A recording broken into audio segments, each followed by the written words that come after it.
Live from Washington, D.C., this is Balance of Power with Joe Mathieu. The world's two biggest economies call it a truce. Welcome to the Thursday edition as President Trump makes his way back to the U.S. following his meeting in South Korea with President Xi. And a one-year truce now in place, but little more at the moment, leaving big questions around Nvidia, TikTok, and so many other issues, including our long-term trade relationship. We're going to get a live update for you first from South Korea and Bloomberg's Tyler Kendall with insights ahead from Mary Lovely at the Peterson Institute for International Economics. We're going to talk energy a little bit later on as well with our panel. And Congressman Auchincloss, the Democrat from Massachusetts, will be with us before the hour is out. It's all after a look at Wall Street. Let's start there right now with Charlie Pellet at World Headquarters in New York. Hey, Charlie, how's it look? Right now, a decidedly mixed market, Joe Mathieu, with the Dow higher, the S&P, NASDAQ, both in the red. NASDAQ 100 index as well. Stocks are falling after Fed pushback. We've got Meta shares plunging today after earnings, down now by 10.2%. S&P 500 index down 25, drop there of 0.4%. The Dow down 165, a drop of 0.3%, while the NASDAQ composite index is down 204, a decline for NASDAQ of 0.8%. The Mag 7 index down 1.9%. I mentioned Meta, that stock down 10.2%. Also concerning investors, Meta's plans to take on debt to fund its AI push. Right now, the 10-year's yielding 4.09%, with the 2-year currently yielding 3.60%. Spot gold is up $71 the ounce and back above 4,001 now on the precious metal, up 1.8%. Silver pushing higher at 48.81 the ounce, up 2.7%. And crude is gaining. West Texas Intermediate up 0.2%, 60.62 a barrel on WTI. Bitcoin just above $108,000. Bitcoin today down by 3%. Three bellwethers from different corners of the tech world, Alphabet, Meta Platforms, and Microsoft together racked up some $78 billion in capital expenditures last quarter. That is up 89% from a year earlier. After earnings, we've got Alphabet up by 4.1%, Microsoft down 2.8%, Meta bears repeating, plunging 10.2%. Coming up after the close of trading today, we will be hearing from both Apple and Amazon. Recapping, S&P down 0.4%, and for on-demand news 24 hours a day, subscribe to Bloomberg News now wherever you get your podcasts. I'm Charlie Pellet. Balance of Power continues now. Back we go to Washington, and once again, your host is Joe Mathieu.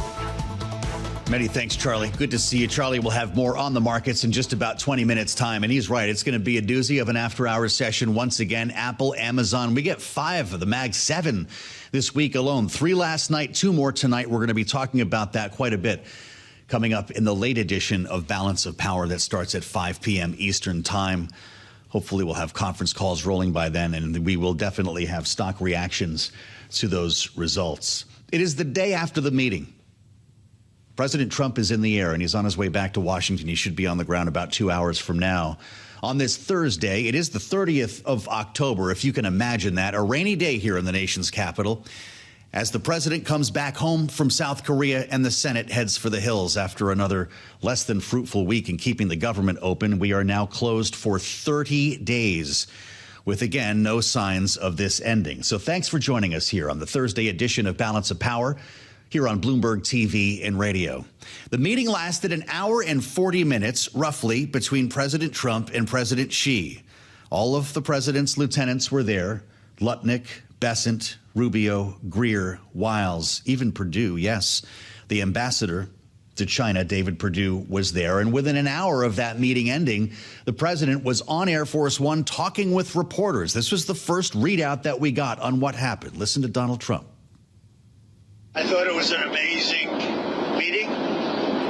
He's a great leader of a very powerful, very strong country, China. And what can I say? We have, it was an outstanding group of decisions, I think, that was made, and we've come to conclusion on many very important points. Many important points. He called the meeting a 12 out of 10, but we're still trying to figure out exactly what was accomplished beyond the one-year truce, The president is cutting tariffs on China by 10% immediately, 57 to 47%, with a nod to China's attempt to apparently interfere with the fentanyl trade, though we haven't seen details on that. The new threat of an additional 100% tariff is now off the table in exchange for access to rare earth minerals. Soybeans will be sold. This might be the most specific takeaway that we have. 12 million tons of soy for this year, 25 million a year going through 2028, according to Brooke Rollins, the ag secretary. And the president is going to go to China in April, is at least the plan for now. That remains a long way off. But we have huge questions about so many things, from Nvidia. Remember yesterday we were talking about selling Blackwells in Beijing. No agreement there. President says Taiwan did not come up. And nothing was hammered out on TikTok, generating the headline on the terminal. Trump-Xi truce buys time as both seek leverage in broader fight. Or as Terry Haynes at Pangea Policy put it in his note to clients, you'll get a truce and you'll like it. Let's go to South Korea for more. Bloomberg's Tyler Kendall's been there all week for the negotiations with Seoul and now Beijing, and joins us with a live update. Tyler, what else do we know?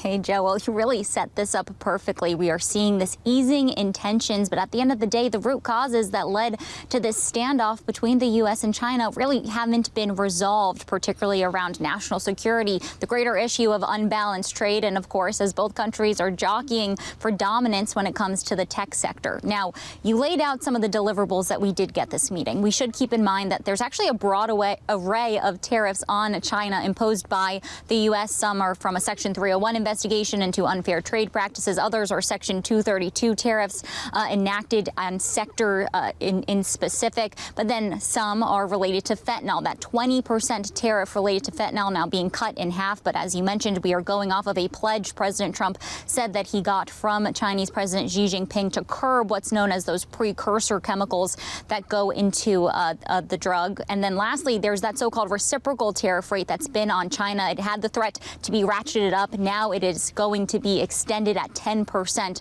for at least a year. So that's how we get that aggregate 47% effective U.S. tariff rate currently in place. But then some of those other deliverables that we got really just feel like we are getting a pullback in recent escalation from just the past few weeks, right? China now committing to soybeans, purchasing 12 million tons through the end of this year, 25 million tons for the next 3 years. Worth mentioning that 25 million ton number is in line with what U.S. farmers would be expecting to export during that time. So that is welcome news, of course, for American farmers. But those other provisions, threats from the U.S. to impose fees on Chinese ships docked at American ports, for example, that has also come off the table. So, Joe, I think that you framed it really well. This is an easing of tensions. It is welcome. But at the end of the day, it feels like we are mainly pulling back on the escalation from really just the past few weeks alone.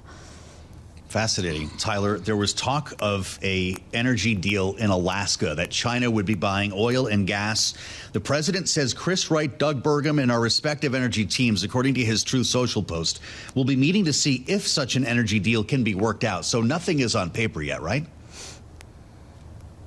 No, not yet. And the Energy Secretary, Chris Wright, was on Bloomberg television this morning, did confirm that he has a trip coming up. He said it actually might happen sooner than previously expected, but we did not get any more details here. Of course, as you well know, the administration has been pushing to streamline and deregulate when it comes to permitting and drilling in Alaska to get more American barrels overseas. So it's something we're going to be watching closely, because President Trump, up to this point, hasn't taken punitive action against China when it comes to their imports of Russian energy supplies with, say, a so-called secondary tariff like we've seen implemented against India. And China is the top importer of Russian energy crude. In fact, Russian barrels make up about 20% of China's import of crude in general. So a huge market for them, as this really has been a central component to helping the Kremlin fund the war in Ukraine.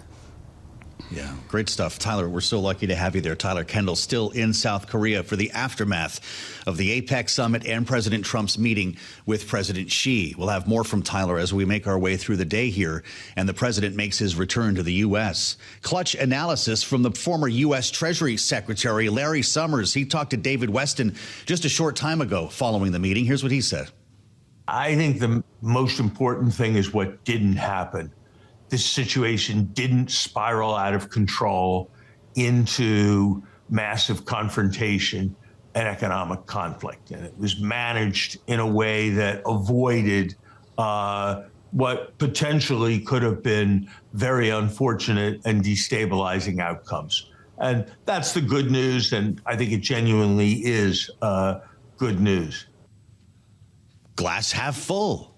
Let's see what Mary Lovely is pouring, senior fellow at the Peterson Institute for International Economics. We had to talk to Mary knowing the importance of this meeting, and it's great to have you back with us, Mary, on Bloomberg TV and radio. We can say a lot about what was not accomplished or what didn't happen. Yes, we don't have an international crisis this morning, but we don't have a lot of details either. How are you reading this meeting? Well, and it's a little bit sense of back to the future. A lot of this conflict was stirred up by President Trump in attempts to gain some leverage. China showed a very strong weapon in its rare earths exports, and I think the U.S. blinked. So I think that, the former Treasury Secretary Larry Summers is right. We don't have an escalation, but I think the reason that we don't have an escalation is because that the U.S. realized that it was not in a good position. I think we're seeing an asymmetric, response to this, which is that China is doing everything it can to reduce its dependence on the United States. It has been for some time. And the U.S. is focused on short-term deals. And I think that asymmetry is not going to serve us well moving forward. Wow. All right. Well, there's your headline for Mary Lovely. The U.S. blinked. You said a couple of things there as well. Back to the future is not the first time I've heard that line. And I was trying one out earlier, Mary. Is this not the proverbial putting on a really tight pair of shoes and celebrating how good it feels to take them off? Yeah, I think that is apt. I think that we are happy that the shoes are off. There is no doubt about that. 100% tariffs on China simply would do nothing good, only bad things for the U.S. economy. That doesn't mean that China would be spared either. They are being hurt by this, but they're in a very different situation, different political system. I think the Chinese feel very good about where they are, about the use of the rare earths. I think right now we've sort of seen the big weapons put back in the holsters, but as your correspondent has noted and others have noted, this is really by no means a settling of the really big issues that are out there. And those issues, I might add, have really changed since Trump won, since the issues that were dealt with in the original Section 301 report. That was the basis for the trade war that started back in 2017. Today, we're looking at very, very difficult issues on really decoupling for national security purposes, and doing that in a way that really minimizes the negative effect on the U.S. economy and on the economy of our alliances. So there is some really serious, difficult issues ahead. I think soybeans are important to farmers, but for China, this is just another chit that it can turn on and turn off. Okay, well, so that's my question. You mentioned 2017. We've got a deal here to buy at least 12 million tons of soybeans rest of the year, then 25 million a year through 2028. Does history show us that China will actually do this? I think it depends on U.S. activity. President Trump has shown a penchant for, suddenly one day something upsets him and he's got 100%, 140% tariff on China. If he does so, he knows that 25 million bushels of soybeans are at play. So in this sense, that gives another tool to China. Do we believe that Taiwan, quote, never came up, unquote, as President Trump said? It's highly possible. I think right now we all benefit from as little attention to Taiwan as possible. A continuation of the status quo, I think, is in the long-term interests of global economic stability. So if it didn't come up, I think that's probably good. We are focused on very short-term issues here. And again, it's important that this was resolved and resolved quickly. But that doesn't mean that in any sense we're not looking at a rocky road ahead. Now, that road doesn't have to be rocky, but it has to be serious, and it has to be deep in thinking about the cost benefit on where we really need to decouple in some sense from China. What are the parameters for tech integration? Joe, you mentioned that we hadn't heard anything about the TikTok deal. The Chinese media and scholars were looking to see what the parameters there were that were going to be acceptable to both sides. We had a teaser on Blackwell chips. What is the acceptable level of integration? This is important because we're moving very, very quickly into the AI era where China is going to be very competitive in embodied intelligence, the things that use AI to bring those productivity improvements to fruition. Where are we with being able to purchase those and allow our allies to purchase those? Yeah, I'm glad you mentioned Nvidia because the market was breathless about Blackwell's yesterday. It sent Nvidia stock to a new high. People couldn't believe it. How could this suddenly be on the table? What's going to happen? It's potentially so irresponsible. We had Republicans and Democrats from the Senate saying so on the program last evening, and then nothing. China will talk to Nvidia and others, the president said, about buying more high-tech computer chips, and that's a good thing. Where are we going with Nvidia? I think we're seeing tensions within the administration on how we are going to approach the national security concerns, particularly around advanced chips, something that we thought we were, controlling to the best of our ability. And it was always, as you know, Joe, very imperfect. China was still getting access to a lot of the most advanced chips. But we saw a big escalation a few weeks ago when the Trump administration moved to put the foreign affiliates of Chinese companies on the entity list. Themselves, something that expanded those lists by close to 20,000 firms. The Chinese obviously reacted not very negatively and came out with a series of export controls of their own, which would have been deeply destabilizing. We saw a little bit of rollback of those. President Xi has said that he's not going to put really what are controls on third-party sales of goods that contain rare earths, but they maintain their licensing system. So what was that about? What was this escalation in the middle of negotiations by Secretary Bessent and his team with the Chinese, and then the president teasing on the Blackwell chips? So again, I don't think we have much clarity on where these lines are going to be drawn. We've got about a minute left here, Mary. The president will travel to China in April, he says, with further talks in store with President Xi. Apparently, Xi has agreed to a return trip further down the line. These are months away. What will need to happen for Donald Trump to go back to China, and could that generate an actual deal? I think the American team has to decide where they're going to make these compromises and not provide any more easy wins to the Chinese.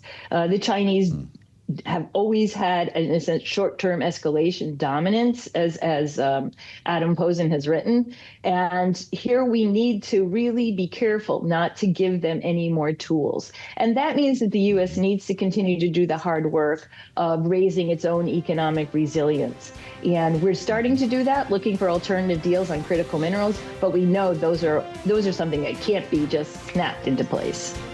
Yeah, boy, we've got a lot to figure out still, I think, and it's great to have you back, Mary. Let's keep this conversation rolling, certainly until next April. Mary Lovely, Peterson Institute for International Economics, a fascinating conversation, and we thank you for joining us. That'll be on the podcast. I'm Joe Mathieu. This is Bloomberg. As we balance races in New York, New Jersey, Virginia, we've been talking about them as they, according to some at least, play into this government shutdown, or maybe it's the other way around. We'll find out together next week whether the elections themselves bring any off-ramps. But the polling is what has us compelled today, because we've been getting a lot of numbers recently on the New York mayoral race, and they just don't agree, which is making us wonder where this race actually is. If you ask the good people at Emerson College, their polling institute, they'd tell you there's a 25-point lead for Zoran Mamdani. And that's the type of number we've been hearing, right? 20, 30%. It's going to be a blowout, they say. Get ready for an early night. Then you ask Marist College. Well, they've got a 16-point lead in the three-way race for Mamdani. Okay, that's a little bit more restrained, and we're putting these up on the screen for you so you can play along on your home game. The Quinnipiac University poll out today, however, shows us 43% of likely voters support Mamdani, putting him only 10 points ahead of Andrew Cuomo. Let's play it to the panel and get their sense here. Lisa Camooso Miller is with us today, Republican strategist, no stranger to New York and New Jersey politics, former RNC communications director and senior vice president with ROKK Solutions. She's the host of the Friday Reporter podcast. Meghan Hayes is with us as well, Democratic strategist and former special assistant to President Biden. Great to have you both here. Lisa, I'll start with you in your old backyard. What do you do when you're trying to read a race that has this much noise in the polling numbers? I'm sure that most campaigns would be very happy with a double-digit lead, but that's a far cry between 25% and 10% for Mamdani. They're still pretty good numbers, though, Joe.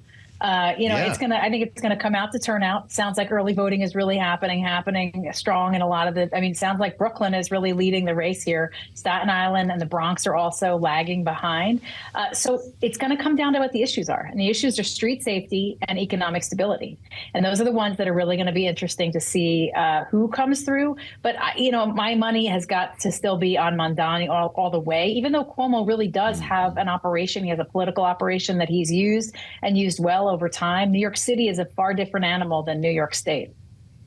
Yeah, for sure. What do you think of these numbers, Meghan? How do you spell blowout? 10% or 25%? I think anything, you only have to win by one vote. So I think that he's, these polling numbers, if there are any indicators, are showing that he'll be fine. And it will probably be an early night. I do think it's interesting that you do see some more business people and more the wealthy class of New York City starting to sort of get a little bit anxious, and you see them getting more involved, more commercials going up.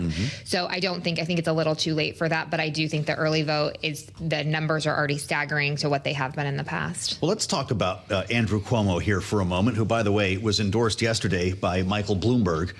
To be clear, in the New York City mayoral race, Michael Bloomberg has also donated to a super PAC supporting Cuomo. And Michael Bloomberg is, of course, the founder and majority owner of Bloomberg LP, the parent company of Bloomberg TV and radio. So here we are. Whether endorsements matter in this case could be its own show here, Meghan, but we're looking at a world in which moderate Democrats and Republicans are warming up to the idea of Andrew Cuomo as mayor. Could it make a difference?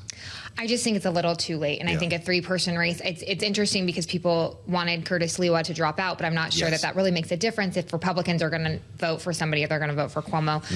So I just think it's a little too late. I think that maybe if we were having this conversation 3-4 weeks ago, we might see a different outcome next week. I just think that the clock is running out here. What would you tell Andrew Cuomo to do as a Republican strategist, Lisa, to try to get those votes over the next couple of days? He's got to continue to talk about stability. Republicans, the market, New York City, they like stability. They like to know what to expect. And they like to know that someone that can come into that office can actually make a difference. So that's the message that Cuomo, I think, has been resoundingly using over and over again. Experience. Voters in New York have made this decision before. We've seen the last two mayors that were elected there were unconventional candidates. I think New York likes to switch it up, and I think Mamdani's going to be just fine on election night. But if I'm Andrew Cuomo, I'm talking about stability and I'm talking about predictability, because that's, I think, what people want to see, especially with a president that represents a little less of that. Interesting in terms of other endorsements, Tom Suozzi, even Mike Lawler, the Republican, has endorsed Andrew Cuomo. Pretty fascinating to consider where we're at here. When Mike Lawler is endorsing Andrew Cuomo, what does that say about the race? I guess it's a statement more on Mamdani than it is the former governor. That's a vote against Mamdani and not for Andrew Cuomo. And I think that's a lot of what people are doing. It's very similar to what you saw Democrats do in 24. They voted against Trump, not necessarily for Kamala Harris. So there's a lot of parallels there. But their numbers aren't there for Cuomo to win at this point. But I do think it's important for people who do not believe in his views to endorse somebody else. I think you just shouldn't always go along with your party just because. So I do have a lot of respect for Tom Suozzi and for Mike Lawler for coming out and endorsing Cuomo. Yeah, well, so, the real stuff comes down sometimes to how local you can get. Lisa, you reminded us in the New Jersey gubernatorial race that the difference between pork roll and Taylor ham could, in fact, declare the winner in this race between Mikey Sherrill. I'm not sure that it was whether she likes. You can stop me if you want. It was knowing which was which. So I'm going to ask you again. You remember in the last debate for New York mayor, they were asked at the end, what is your breakfast bodega order? We're going to have to see if we can pull this out here. We can't use it? All right, I guess I'll get sued if I play that. Mamdani had a different answer than the other two. I think it was something on a bagel. It was egg on a bagel with jalapenos. I'll have to go back and read this. With no salt. That was Andrew Cuomo, and Sliwa had no salt. But guess what? He just landed. Mamdani landed the United Bodegas of America endorsement. Lisa, is this thing shut down? I don't know that makes a difference, but those are a vote from small businesses that are looking at a candidate that they think can make a difference for them. And that's where that makes a difference, I think, more than anything, because that city is full of small business owners who really want a mayor that can help make change. Egg, cheese, jalapeno. Thank you, Cece. Not just small business, but small businesses owned and operated by immigrants. Yeah, actually, I think that's actually really interesting for someone who wants government-run grocery stores. That the bodegas, the Union for the Bodegas is coming out. Which they opposed initially. Exactly. So I do think that is a really interesting dynamic here. But I also think they see the writing on the wall. They're reading the same polls we are. And they also know that they're going to have to work with Mamdani's office. They're going to have to rely on him for different regulations. Great point. All sorts of things that the city government is responsible for. So it's a smart political play by them. Yeah. Lisa, this is going to take place, of course, the same day that we have elections, as I mentioned, in Virginia and New Jersey. Are you in the same place when it comes to Chitterelli in New Jersey? Yes, I am. I'm still watching it closely, and I think that it's going to be a very close race in New Jersey. New Jersey never disappoints. It's always down to the last minute. But I think it's going to be a good night for Democrats, and I think that I hope for them that they don't over-index on the fact that they were successful, because it's less about their candidates, more about the issues, and they're going to have to pay very close attention to what this means for the midterms.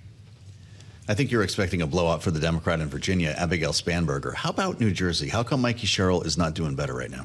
I think just like what Lisa was saying, I think affordability issues, and I think that those are really hard issues to break through. And I know she's really leaned into the energy prices. I know she's leaned into some child safety issues. I think the Trump factor here is really important. I think Chitterelli was really hanging his hat on Trump, and I do think that is concerning for a lot of Democrats and people. Just the crazier things that Trump does, the worse it is, I think, when you're in some of these states for the midterms. But I do agree with Lisa. Dems need to be really careful here.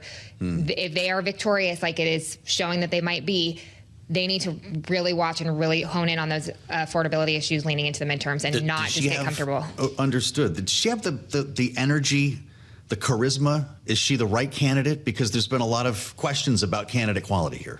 I think she's great, and I think that she will be a great governor. She is very moderate. She knows what she's doing. She will govern on day one. I think she is a new generation for Democrats. She has a national security background. She brings different style of leadership, and that's okay. And the Democratic Party needs that. And I welcome her, and I welcome Abigail Spanberger. Yeah. And if they both are victorious, I think they are great leaders to look forward to for our party. Anyone who's living in Virginia or the D.C. area, looking forward to these ads coming down. Lisa, where will New Jersey be decided?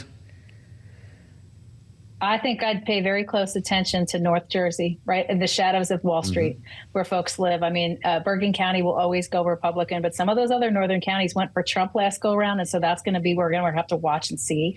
The other thing, too, Joe, I'd like to point out is that this is the first time in my history that I can ever remember that two females would lead the governor's office if, in fact, they both win on Tuesday. How about that?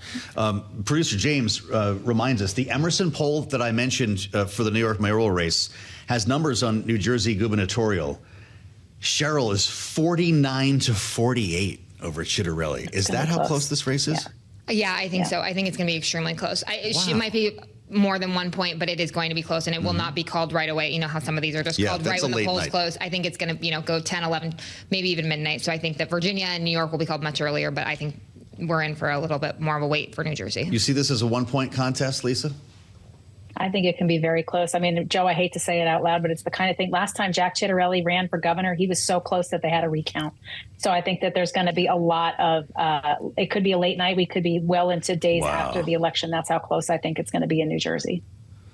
Well, this is going to be a riot. And as I mentioned, we'll have special coverage. That'll be next Tuesday, live from New York here on Balance of Power.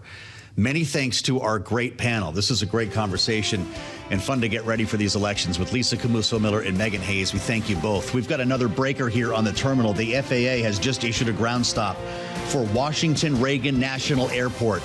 It's not a mechanical problem this time. They say it's due to staffing. So here we are. We have arrived, and we'll have more on this coming up when we spend some time with Congressman Jake Auchincloss, the Democrat from Massachusetts.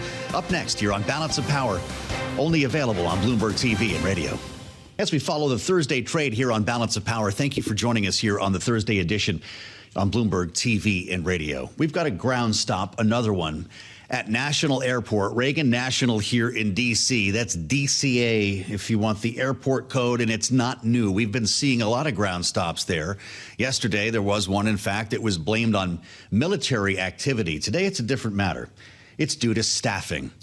And this is something that we had feared. Many have predicted that we begin seeing ground stops at airports around the country because of the government shutdown, remembering that air traffic controllers are not being paid.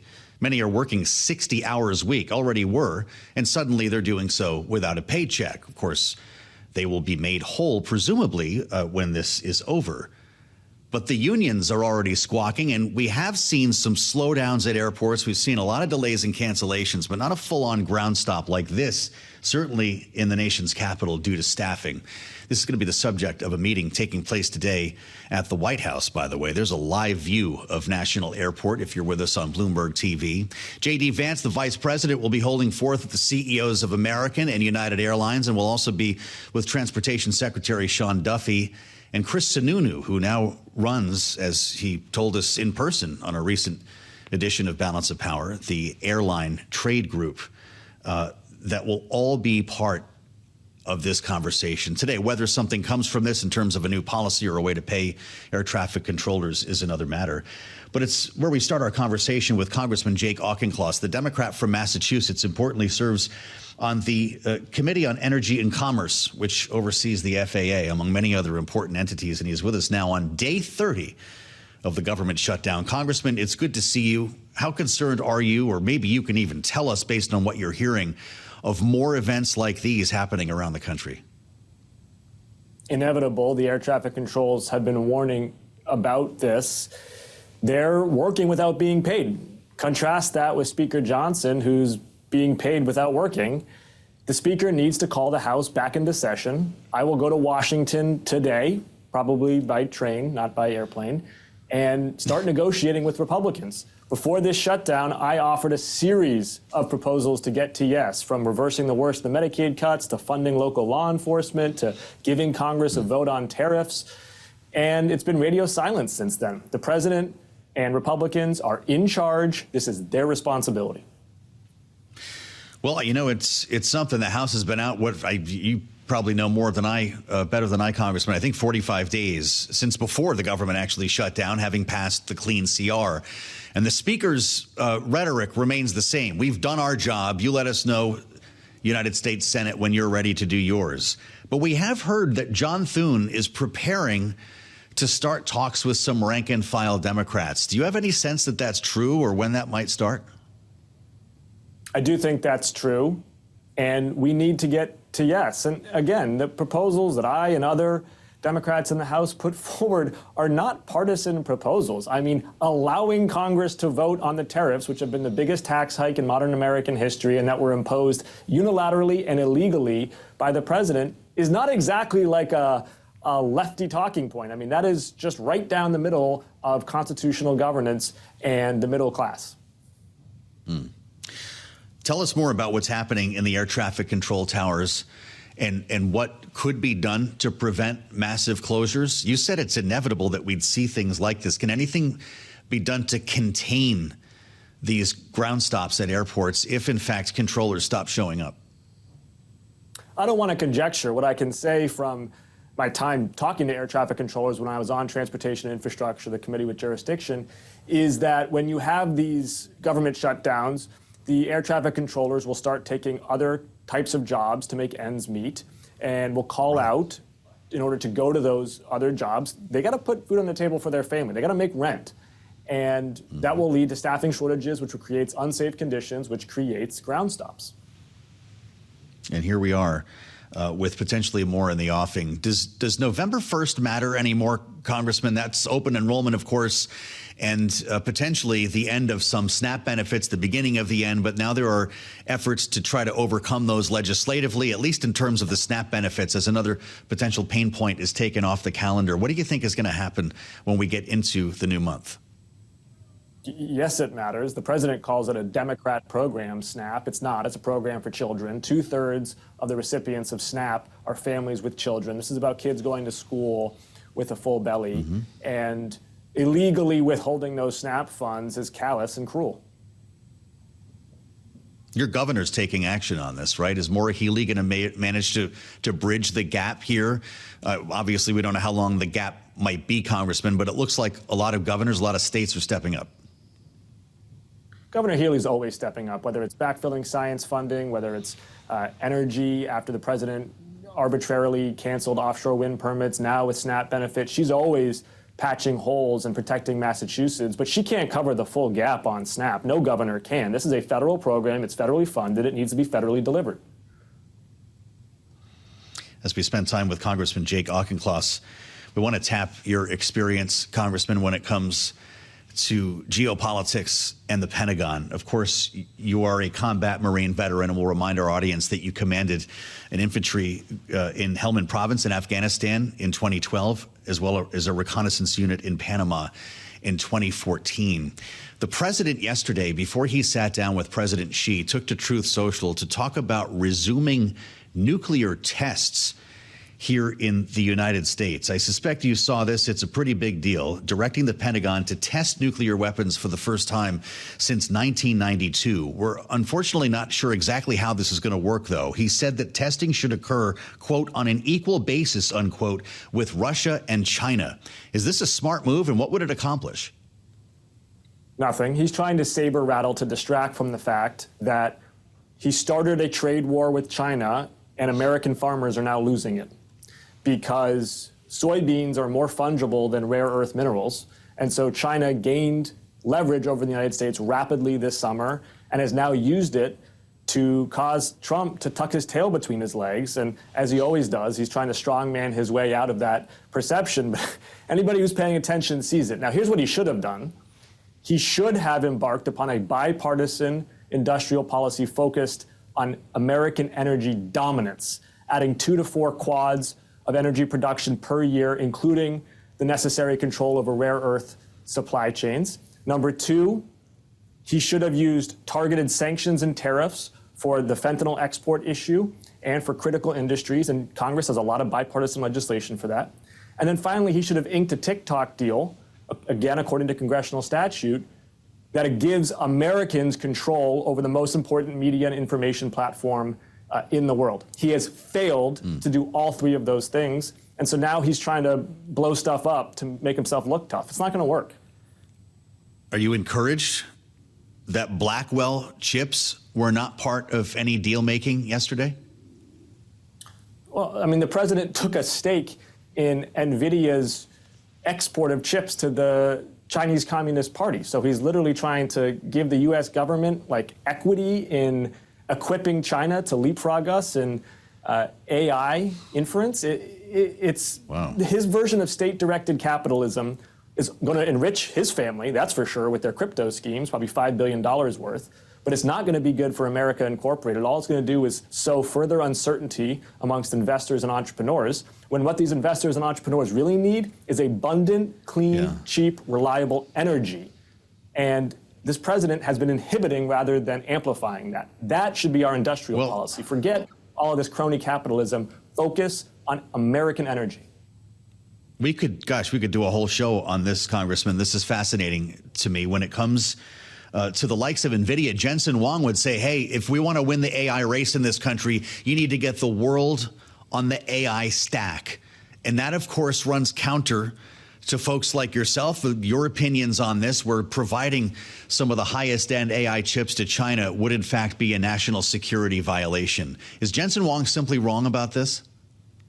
I think Jensen Huang is talking his own book, which is what a private company CEO is going to do. The President of the United States should be looking in a long-term way about American competitiveness. And the most important questions about how the U.S. outcompetes China in science and technology are not about China. China's got 1.3 billion people. Their kids are outperforming our kids on math and science scores. They're investing huge amounts in basic research. China is going to be a powerhouse. There's nothing we can do to prevent that. What we can do is double down on what's made this country a behemoth of free enterprise. We got to double the NIH and National Science Foundation budget. We got to attract the best and brightest from the world over. We got to protect intellectual property, guarantee a sound currency, expand global markets for our entrepreneurs.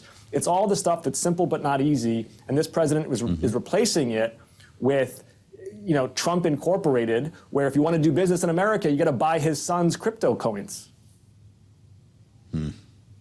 You mentioned energy, Congressman. We're coming off the Nvidia GTC conference this week here in Washington, D.C., and there's been enormous talk, of course, about harnessing clean, renewable energy for data centers that are popping up like weeds all over the country here. Some think the answer is nuclear, small modular reactors, but that could take some time. And so I'm wondering what it is you refer to. Is it natural gas? How do we get these data centers powered up without hiking electricity bills in the state of Massachusetts? And electricity bills are going up double digits in Massachusetts, in Virginia, in other states. It's going to be different in different states. Some places it might be hydro. Massachusetts offshore wind could have been part of the solution until the president canceled it. It's going to be natural gas in some areas. I think one common one, though, is next generation geothermal. You got companies like Quaise, which is doing millimeter wave drilling that can go 5 to 7 miles deep, which means that it's hot everywhere. You don't have to go to Iceland, right? Anywhere you dig or drill, it's hot. And that allows us to create high baseload, affordable, reliable electricity that is clean in states across the country. One thing that we haven't had a chance to talk about with regard to the government shutdown that ties into what we are discussing with regard to energy is heating oil assistance in Massachusetts. It's getting to be that season to fill the tank, Congressman. It already is that season in Massachusetts. It's been in the 30s in the morning recently. In our remaining moment, what will this mean for assistance in your state? The low-income heating assistance program is a mainstay for Massachusetts families. We should expand the program, as I've consistently advocated, and ensure that families are able to keep homes warm during a New England winter. But again, that's a short-term issue. In the long term, what we need is energy independence that comes from adding more supply onto the grid. In Massachusetts, our biggest problem is not transmission, it's generation. We need next-gen geothermal, we need nuclear, we need offshore wind, we need hydro from Quebec. We need all of it and more. This is why he's on the Committee on Energy and Commerce. Congressman Jake Auchincloss, thank you, sir, for the time. It's good to see you, and we appreciate your insights here on Bloomberg. Democrat from Massachusetts, 4th District. I'll meet you back here on the late edition of Balance of Power. The president will be back in the U.S. by then, and we might have further details on the meeting with China. Also, we've got our eyes on the airport. That ground stop has been lifted at DCA at Reagan National. It is now a ground delay. We'll have much more ahead, only on Bloomberg.